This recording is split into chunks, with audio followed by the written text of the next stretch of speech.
All of my books use personal photographs and custom text, so I'm going to show you how I do it. First, people can come to my site. They can sign up and let me know that they'd like to order a book. They send me their pictures either by email or on Snapfish or a site like Snapfish, and I can get them from there. High resolution works best. This is an order I've been working on for about a month now, so you can see all the emails between us, between photographs and correspondence about the theme that she wants. Once the books have been created, and I send PDFs. Here are the 18 books that I've got done for her class. So they've all been designed and created, PDF format, and then from there I start to print. Once I have them printed, then I make the books. So first I cut lamination sheets. These smaller books waste lamination if I don't cut, so I typically cut each page a bit so that I can use that lamination for bookmarks and not waste.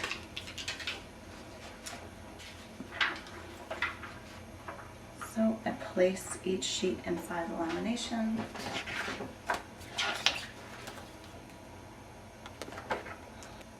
So once this goes through the laminator, I typically hold every page as it's coming out too, because if I let them just go on their own, they get a little bit of a bend in the page, and then the book has a bend in it, and that annoys me. I round all of my corners with a special tool, and then I bind them like they did with the binding machine right here. The binding machine runs about $500. That includes shipping. And then the laminator was about $130. So I lay all pages flat like that, let them dry, and then check on them, make sure that they came out straight, that there's not bubbles inside.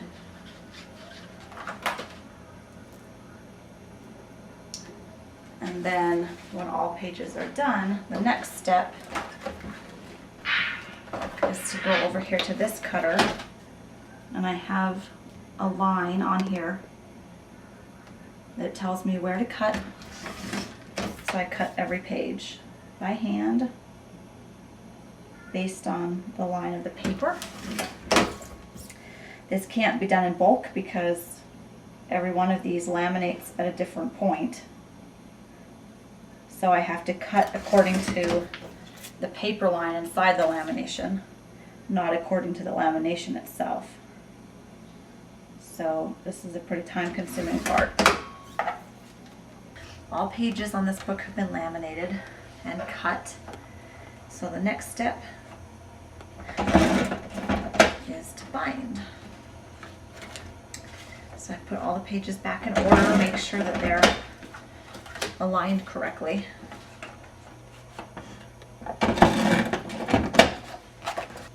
I buy these in bulk. If I go to the office supply store and ask them for one coil, they charge me $3.99 just to run it through. And I've asked them if I can buy them separately, and they won't let me do it, so I just buy them in bulk now online. Sometimes this ends up being real sharp on the edges, so I get my scissors so that it's not sharp for the child. These corners are usually real sharp, so I have a special tool here that's hand soldered, and it's heavy duty enough to cut through thick lamination. Scrapbooking stores sell corner rounders, but they'll never cut through this lamination.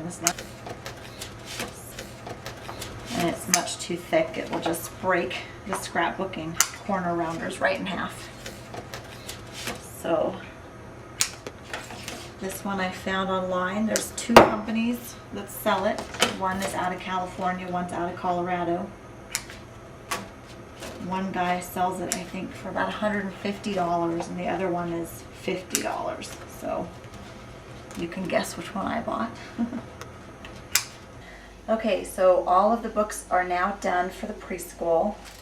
The back page, I slipped a little covering here so that they're Class CD.